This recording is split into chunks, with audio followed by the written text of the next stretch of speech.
अस्सलामुअलैकुम viewers and welcome. KSE 100 इस close होने वाले वीक में 41,904 की क्लोजिंग और 551 पॉइंट मार्केट प्लस रही। वॉल्यूम 501 मिलियन का एज़ कम्पेयर टू 407 मिलियन और 305 मिलियन। ये चूँकि पेनी स्टॉक्स और कुछ बजट में चूँकि उससे पहले और उसके बाद में ज़रा वोलेटिलिटी बढ़ जाती है तो फिर लोग ज़्यादा पोजीशंस जो हैं वो इनिशिएट करते हैं, जिसकी वजह से वॉल्यूम्स जो है वो बढ़े हुए नज़र आ रहे हैं। रेंज इस वक्त 900 टू 800 पॉइंट की है और वीकली बेसिस पे इस वक्त वीकली बेस पे स्विंग तो अप ही है, लेकिन साइडवेज में चूंकि मार्केट चल रही है, ये एक रेजिस्टेंस एरिया है 42,300 का। इसको अगर क्रॉस करती है तो फिर ऊपर की प्राइसेस जो हैं वो नज़र आ सकती हैं। नेक्स्ट वीक के लिए सपोर्ट जो है वो 41,600 और 41,000 की, रेजिस्टेंस 42,400 और 42,800 की हो जाएगी। अच्छा, अगर बजट के फिगर्स को देखें तो वो डिटेल तो बहुत ज़्यादा है, लेकिन कुछ इम्पॉर्टेंट पॉइंट्स जो हैं वो ये हैं कि 14.5 ट्रिलियन का अपकमिंग फिस्कल ईयर का बजट है टोटल, जिसमें जीडीपी ग्रोथ की फोरकास्ट जो है वो टारगेटेड 3.5% है और इन्फ्लेशन के जो टारगेट्स हैं वो 21% है एज़ कम्पेयर टू 29%। और ये बहुत ज़्यादा इन्फ्लेशन हाई नंबर्स आ रहे हैं इस वक्त। एफबीआर के टैक्स कलेक्शन का टारगेट जो है वो 9.2 ट्रिलियन है और इसे अगर प्रीवियस ईयर में देखें तो ये 7.2 ट्रिलियन था। डायरेक्ट टैक्सेस का जो एस्टिमेशन है वो 3759 बिलियन है और इनडायरेक्ट टैक्सेस जो हैं वो 5441 बिलियन।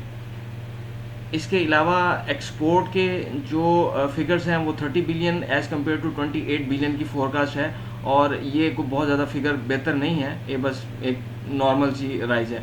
रेमिटेंसेस जो हैं वो 33 बिलियन के प्रोजेक्टेड रेमिटेंसेस हैं एज़ कम्पेयर टू 27 बिलियन। तो ये कुछ इंपॉर्टेंट पॉइंट्स थे जो मैंने कहा मैं डिस्कस कर दूँ, लेकिन एंट्री जो भी है वो ग्राफ पे ही तलाश करनी है, रीजंस उसकी ग्राफ पे ही होंगी, क्योंकि फंडामेंटल एनालिसिस एक आपको ओवरव्यू दे देता है, लेकिन डायरेक्ट पार्टिसिपेशन जो है वो एक सिस्टमेटिक पॉइंट ऑफ व्यू पे होनी चाहिए और उसे कैलकुलेटेड होना चाहिए कि ये एंट्री पॉइंट होगी और ये एग्जिट पॉइंट होगा।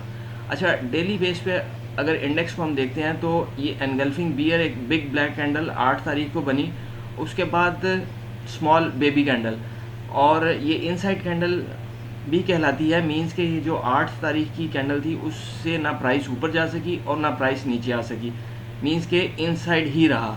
डेली बेस पे ये बात कर रहा हूँ। क्लोजिंग बेसिस पे अगर 41,600 से नीचे क्लोजिंग आ जाती है तो स्विंग भी लो हो जाएगी और जो है वो ये एनगल्फिंग बियर भी इंटैक्ट हो जाएगा, लेकिन फिर ये नीचे 200 की एवरेज और ये सपोर्ट एरिया फिर जो है 41,000 का आ जाएगा। ऊपर निकलने की सूरत में 41,950 से ऊपर अगर इंट्राडे में निकलती है तो फिर इंडेक्स के बेहतरी के चांसेस हो जाएंगे और फिर 42,300 का टारगेट होगा और 42,300 से ऊपर फिर ट्रेड होने की सूरत में, डिसाइसिव क्लोजिंग ऊपर आने की सूरत में फिर ऊपर की प्राइसेस नज़र आ सकती हैं। अच्छा, जहाँ पर PSX में हिस्टोरिकल लो लग रहे हैं वहाँ पर कुछ ऐसे स्क्रिप्ट्स भी हैं जिनमें हिस्टोरिकल हाई भी लग रहे हैं, जिसमें कोलगेट देखें, कोलगेट हिस्टोरिकल हाई लगाते हुए, क्योंकि अगरचे इसमें न्यूज़ आई है डिविडेंड और बोनस की एक हैवी, लेकिन फिर भी ये देखें कि ये एक 2020 से ये एक फॉर्मेशन के अंदर चल रहा था और ये अकोमोलेशन फेस कहलाएगा। ये जो मैं सर्कल ड्रा कर रहा हूँ ये रेजिस्टेंस एरिया थे और ये जो नीचे सर्कल है ये डिमांड एरिया इसका। तो अभी हुआ ये कि न्यूज़ आने से पहले इसमें ब्रेकआउट हो गया। ये देखें, ये ब्रेकआउट का एरिया है। उसके बाद प्राइस न्यूज़ आई है 7 जून को कि इसने बहुत अच्छा बोनस और डिविडेंड दिया, लेकिन प्राइस उससे पहले ब्रेकआउट ले चुकी हुई थी। उसके बाद तो सिर्फ प्राइस एक्सेलरेट हुई है।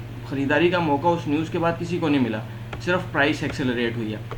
इसी तरह हिस्टोरिकल हाई में प्राइसेस को देखें तो लॉर्डचम, ये देखें लॉर्डचम अपने हिस्टोरिकल हाई पे इस वक्त ट्रेड हो रहा है और ये रेजिस्टेंस एरिया के तौर पे भी एक्ट कर सकता है। ये रेजिस्टेंस एरिया जो 29 से अबव का है और इससे ऊपर फिर क्लोजिंग आने की सूरत में ये और थोड़ी सी बेहतरी के प्राइसेस चांसेस पैदा कर देगा।